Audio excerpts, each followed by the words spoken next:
Hi, friends. Did you know that there are 6% of adults in the United States who have developed a phobia? Yeah.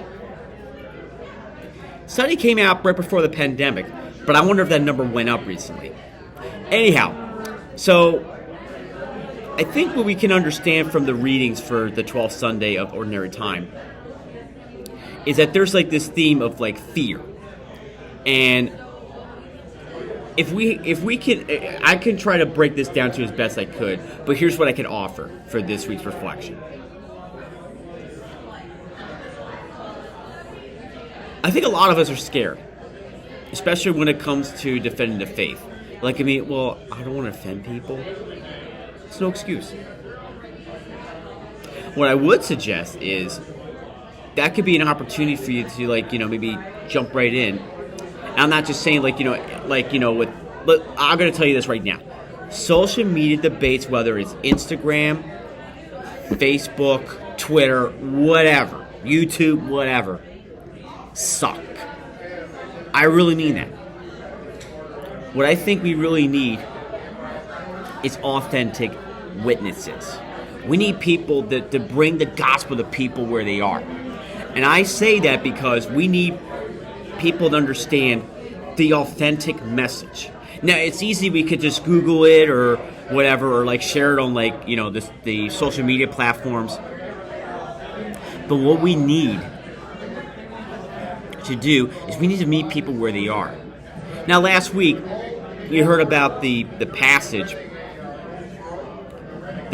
where Jesus commissions the apostles to go out.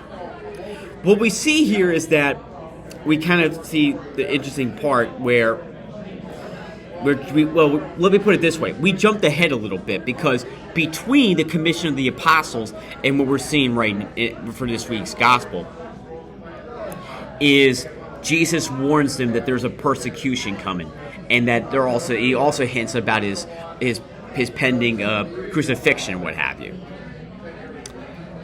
And honestly, if I was one of those people, I would be scared.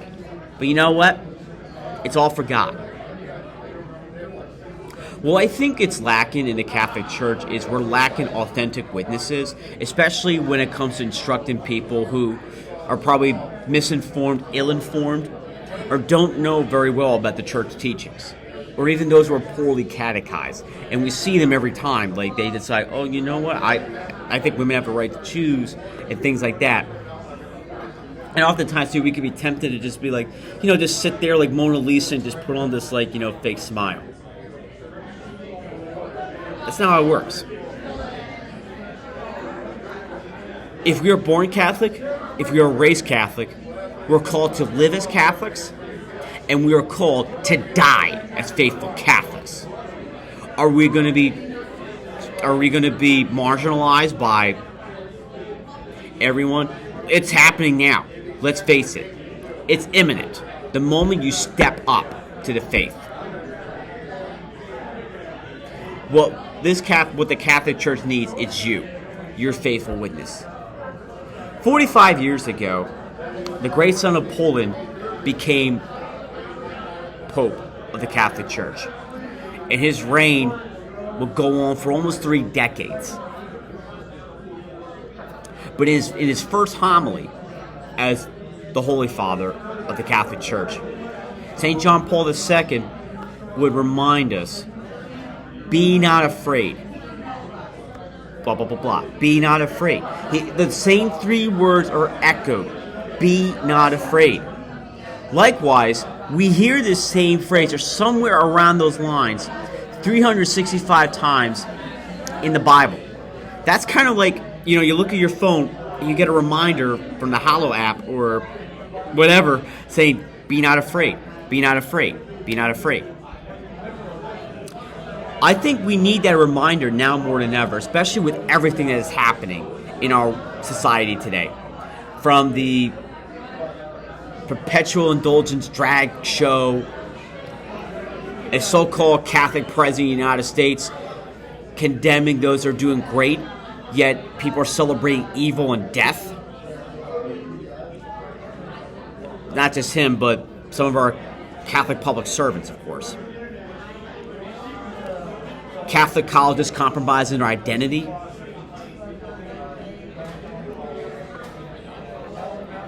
Kids are being indoctrinated into the whole LGBTQ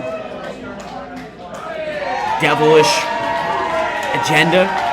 This is the time for us to stand up. That cheer's not for me, by the way.